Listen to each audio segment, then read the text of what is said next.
The Alumni Association by Maggie Siebert.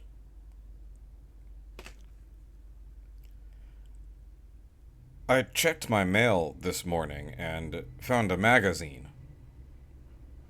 I don't subscribe to any magazines. That was when I knew.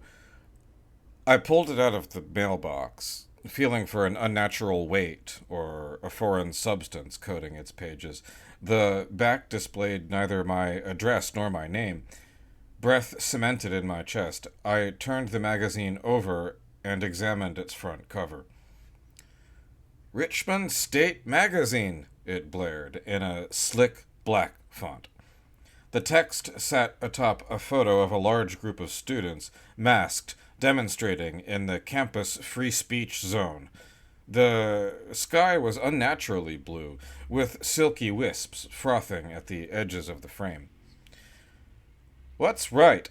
Student activism at RSU then and now. Rebuilding for success. How Campus Center is grappling with the pandemic. The new normal. Professors on adapting curriculums for an enlightened era. Earlier this week, I watched the same car drive through my neighborhood at least 3 times. At first, I thought the passengers were lost, but then I looked at their plates. Out of state. Permanent.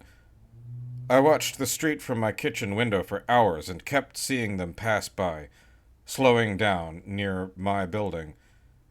I told myself it was paranoia. I almost believed it. I stood at the mailbox, reflecting on the past 2 years. The second I graduated, I began executing my escape plan. When the ceremony ended, I sped home as fast as I could, blasting through stop signs and reciting each step out loud. Go to bedroom. Throw pills, deodorant, and roll of bills into duffel bag. Drive to airport. Remove and dispose of license plates. Board plane. Never look back. That was how it went down. I felt like a fugitive, throwing my plates in the garbage. It was almost exciting, but the feeling of eyes on my back kept me from enjoying any of it. As I sat waiting for takeoff next to a dozing woman and her husband, my phone buzzed. A new email. RSU congratulates the class of 20XX. I swiped it away and put my phone on airplane mode. I counted backwards from 100 and concentrated on my breathing. Hey, buddy, you alright?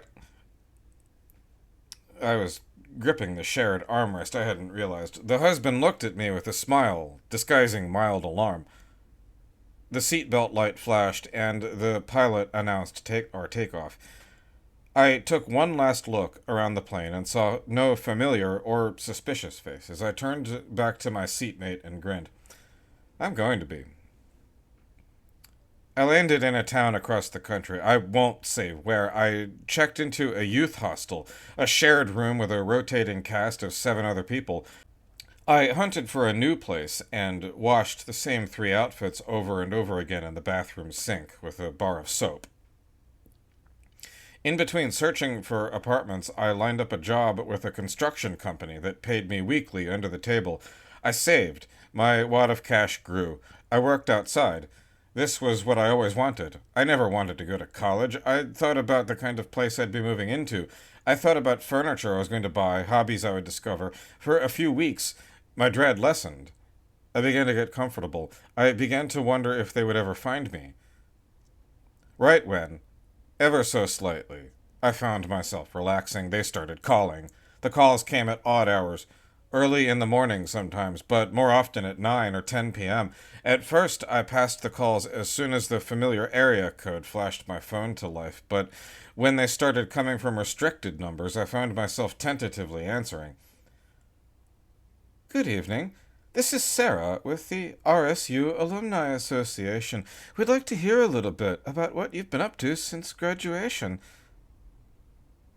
This was how it started. As a child, I watched them do this to my father. Every year, I watched him answer the phone only to see all the blood drain from his face. He answered questions I couldn't hear, like there was a gun to his head. Towards the end of the call, he would protest. pleading with them. He told them money was tight right now. It wasn't really within our means. But the back and forth ended with him whispering his credit card number into the receiver. When he hung up the phone, he sunk into the chair, and my mother cradled his head in her arms and made me go upstairs to my room. Once, my phone started ringing at 4 in the morning. I threw it across the room, its screen splintering. The sound roused everyone, and lights came on. They shouted, asking what was going on, but I ignored them. I crawled on my hands and knees toward my phone's battered housing, a faint voice emanating from the earpiece as I drew closer. "Hello? Mr. Jackson? Is everything all right?" I hovered my head over the speaker. "Mr. Jackson?" I prayed she would hang up. "We know where you're staying."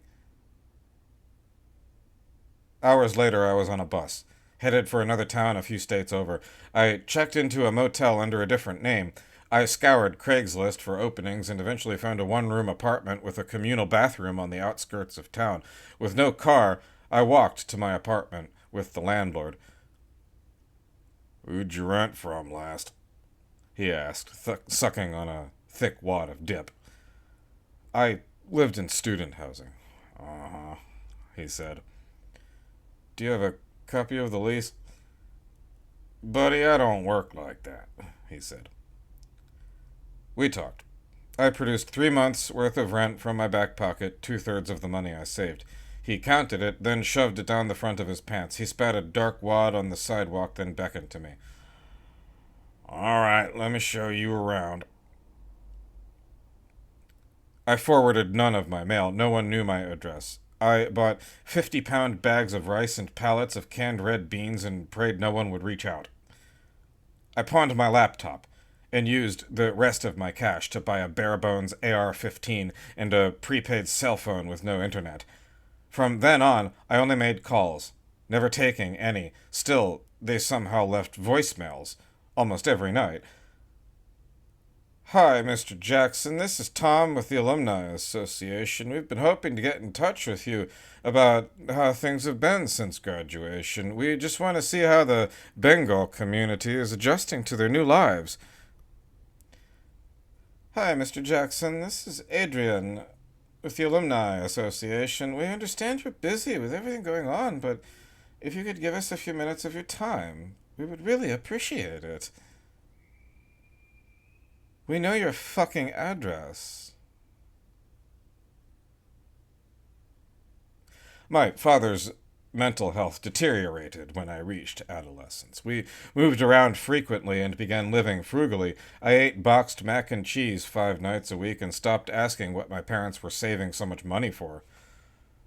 One night, when I was 13, a smoke grenade went through our living room picture window, sealing my throat with its acrid discharge. I lay choking on the floor as 2 men in tactical gear, bearing rifles with laser sights, stepped through the frame and dragged my father to their feet by what was left of his hair.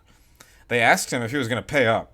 They kicked him in the chest. He nodded weakly, and they dragged him out of the room before I passed out. Now, standing before my mailbox, I pored over every detail of the magazine's cover. I focused again on the demonstrators' signs. Most were at least partially obscured, as if the photographer had instructed them to be lowered. Some, though, stood out amid the noise. "We are coming for you. Your time is up. You can't run." I looked around the block. At first I saw nothing, but then, in the distance, I heard the crunch of tires against pavement. A black sedan broke through the horizon to my right. I bolted back up the stairs and slammed the lock into place. I wiped my brow with my wet forearm and made my way to the bedroom. I lifted my mattress and grabbed my gun, tucking it under one arm. I made my way to the living room. They would never let up. They would gather my information. They would ask about my career prospects. They would double-check that they had the right address, and then they would ask the question I had been avoiding for years. I knew they were on the way. There would be many of them, more than I could handle alone. They would be armed. They would split my door open with a battering ram and pour in, filling my apartment with smoke. They would kick my ribs in and leave me bleeding and penniless.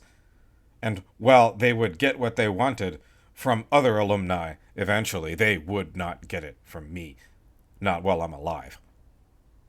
I will never be interested in making a donation to the Alumni Association.